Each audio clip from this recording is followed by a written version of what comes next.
Tous les hommes se plaignent de leur sort, mais continuent à refouler au fond de leurs pensées les questions qu'il est plus impérieux d'examiner et de comprendre. Pourquoi l'homme est en vie? Comment l'homme devrait vivre? Ce que sont la valeur et la signification de la vie. Toute leur vie, quel que soit le nombre d'années, ils ne font que courir à la recherche de la gloire et de la fortune, jusqu'à consommer toute leur jeunesse, jusqu'à ce qu'ils grisonnent et se rident, jusqu'à ce qu'ils voient que la gloire et la fortune ne peuvent pas empêcher quelqu'un de sombrer dans la sénilité, que l'argent ne peut pas combler le vide du cœur, jusqu'à ce qu'ils comprennent que personne ne peut échapper à la loi de la naissance, du vieillissement, de la maladie et de la mort, que personne ne peut échapper à ce que le destin lui réserve. Ce n'est que lorsqu'ils sont obligés d'affronter le dernier tournant de la vie qu'ils comprennent vraiment que même si l'on possède des millions en propriété, même si l'on est privilégié et de rang élevé, personne ne peut échapper à la mort. Chaque personne retournera à sa position d'origine, une âme solitaire, sans rien à son propre nom. Les gens passent leur vie à courir après l'argent et la gloire. Ils se raccrochent au moindre espoir, pensant qu'elles sont leurs seuls moyens de soutien, comme si, en les ayant, ils pouvaient continuer à vivre, pouvaient se dispenser de la mort.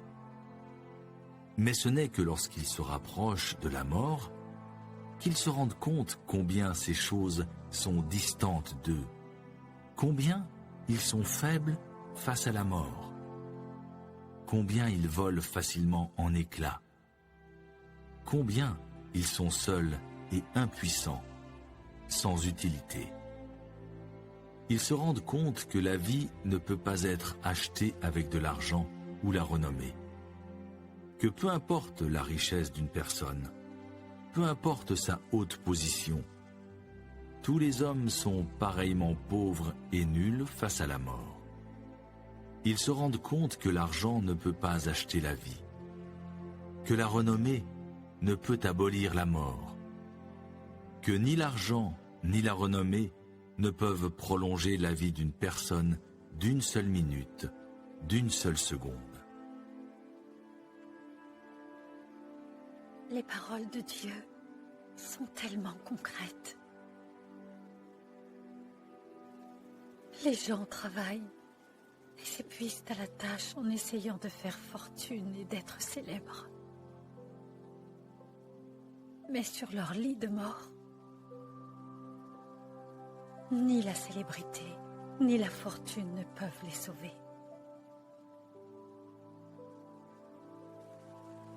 Même s'ils sont extrêmement riches et occupent une place importante. À quoi cela leur sert-il? Ils ne peuvent pas emporter ces choses au-delà de la mort. La richesse et le statut ne valent rien. Ils disparaissent en un instant. J'ai lutté pendant tant d'années.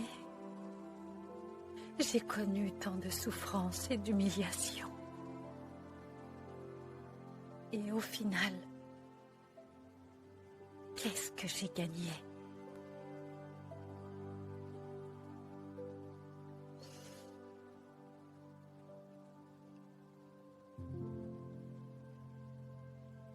De notre vivant,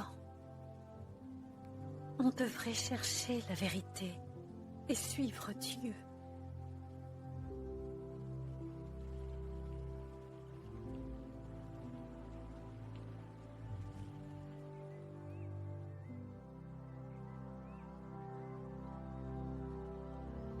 L'attraction que l'on a pratiquée sur vous ces derniers jours donne de bons résultats. Il ne reste plus qu'à vous reposer. Merci beaucoup. De rien. L'argent, nous sert à Comment beaucoup tu de te sens? choses dans la vie. Bonjour. Mais est-ce vraiment le plus important? Je crois pas, non. Courir après l'argent est une course sans fin, pour à la fin finir insatisfait. Ce que je veux dire par là, c'est que nous devons établir une liste de priorités. L'argent n'est pas la priorité, non, loin de là. Je dirais que la priorité, c'est Dieu. Où en suis-je dans ma relation avec Dieu actuellement? Je passe toutes les journées à travailler,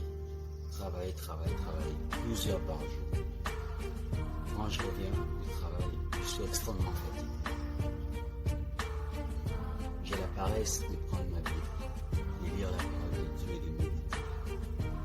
Le matin, je me lève, je suis tout pressé. J'ai pas eu le temps de prendre ma Bible. On accorde plus d'importance à l'argent, chercher l'argent encore et encore. Et au final, quand on a de l'argent, on se rend compte qu'on est pas heureux. Le bonheur ne se trouve pas dans l'argent. Le bonheur se trouve dans la parole de Dieu. Les conseils et les guides pratiques que Dieu nous a légués dans la Bible.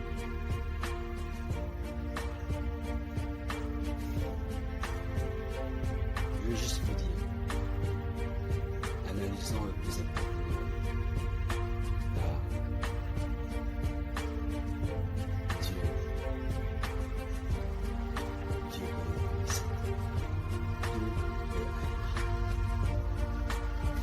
est. Sur ce,